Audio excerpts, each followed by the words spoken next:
Welcome back to the Piping Pastor. Today we'll be continuing in our Poetry in the Bible series by taking a look at even Bolden and the idea of aging.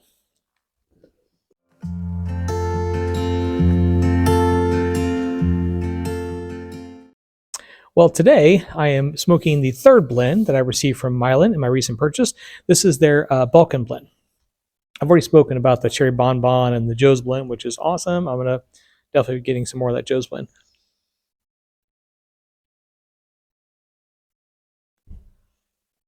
This one was done as I guess you would say, an homage, a substitute. I hate to say imitation because there's a negative connotation to there, but it's essentially it's a replacement for Balkan Sobrani.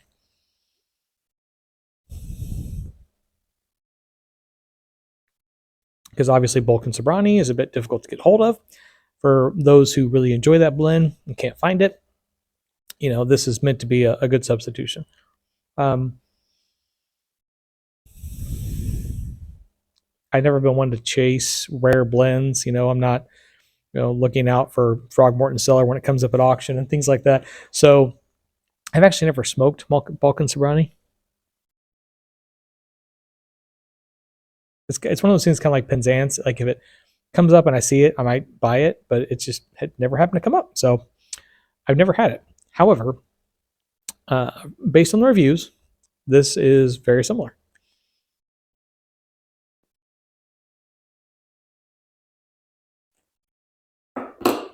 So if I ever get a hold of any Balkan Sobrani, I'll do a comparison. I'll let you know. But all that aside, it's pretty decent blend. I'm a big fan of Latakia, so I wish the Latakia was a bit more present in this, but it's not bad. I mean, the Orientals are definitely driving the bus. It's it's Latakia, Orientals, and Virginias.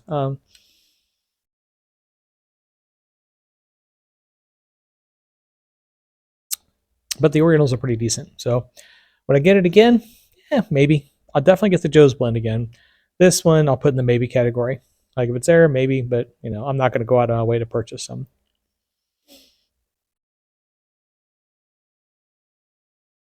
And smoking at my other Meerschaum Church Warden, I love the new one I got, and not just because it was cheap. It does smoke really well. It has a nice smooth draw to it, but it's a narrow draw hole, and it takes a little bit of cleaning because you have to break it apart to clean it. There's no Church Warden pipe stems that long. So I have to take it apart and take all the connectors out and clean them all individually. And it's kind of a pain. So while I really enjoyed smoking it, it's not going to be like an every weekend pipe for me, probably.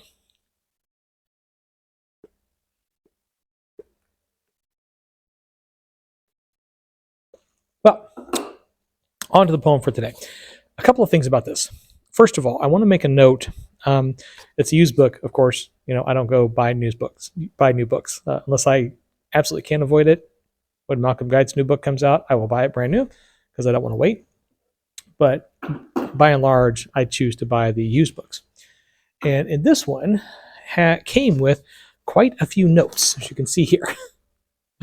That's just on the first page. It continues here on the second page. If you look at that, all the obvious investigation this person did. And what was probably the case was this was a poetry student who was assigned this author and had to do some kind of report, or perhaps it was part of a dissertation on contemporary poetry or of some sort. I'm not sure. But what kind of saddens me about this is the amount of obvious time this person put into dissecting some of these poems, and only a few of them. And there's a note like in the very beginning of the book here in the front where there's some poems written out on the page numbers. And each one of these poems is equally dissected, but the rest of the poems are left alone. So it kind of gives me the impression that this person was going through picking these poems and then writing something up about them. And I'm not one to disparage any type of academic inquiry. Absolutely not. Investigation in minute fashion of various different things is, I think, a wonderful way to expand your mind, to expand your knowledge base, and maybe help teach others. But when it comes to poetry and art and and music and things like that, sometimes you're better off just enjoying it, right? Just sitting back and looking at the painting and saying, I like this. I don't need to examine the brushstrokes and know the history and the background of the author and everything. I just looking at this painting brings me joy, it brings me peace. Reading this poem touches me in a very visceral manner. I connect with this poem. It reveals something to me about the author, or it reveals something to me about myself, and I want to enjoy it. And when you get that deep into an evaluation and analysis, it's really hard because you start to lose the forest for the trees.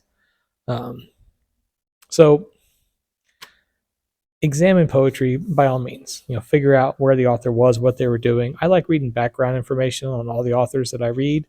Just some way I can get a contextual understanding of where they were at when they were writing their poems. But then I just like to read the poem and just sit with it for a while. So that would be my suggestion. But that's what we're going to do today. We're going to read it and see what it says to us. So this is A Woman Painted on a Leaf. I found it among the curios in silver, in the pureness of wintry light. A woman painted on a leaf. Fine lines drawn on a veined surface in a handmade frame. This is not my face. Neither did I draw it. A leaf falls in the garden. The moon cools its aftermath of sap. The pith of summer dries out in starlight. A woman is inscribed there. This is not death. It is the terrible suspension of life. I want a poem I can grow old in. I want a poem I can die in. I want to take this dried out face as you take a starling from behind iron and return it to its element of air, of ending. So that autumn, which was once the hard look of stars, the frown on a gardener's face, a gradual bronzing of the distance, will be from now on a crisp, tender underfoot. Cheekbones, eyes, will be a mouth crying out, let me die.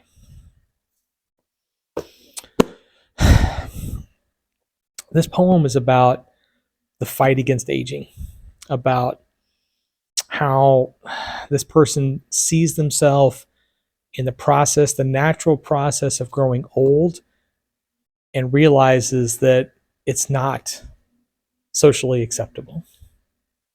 That the lines on the face, the laugh lines, that it's something to be lamented. It's something to try to escape from.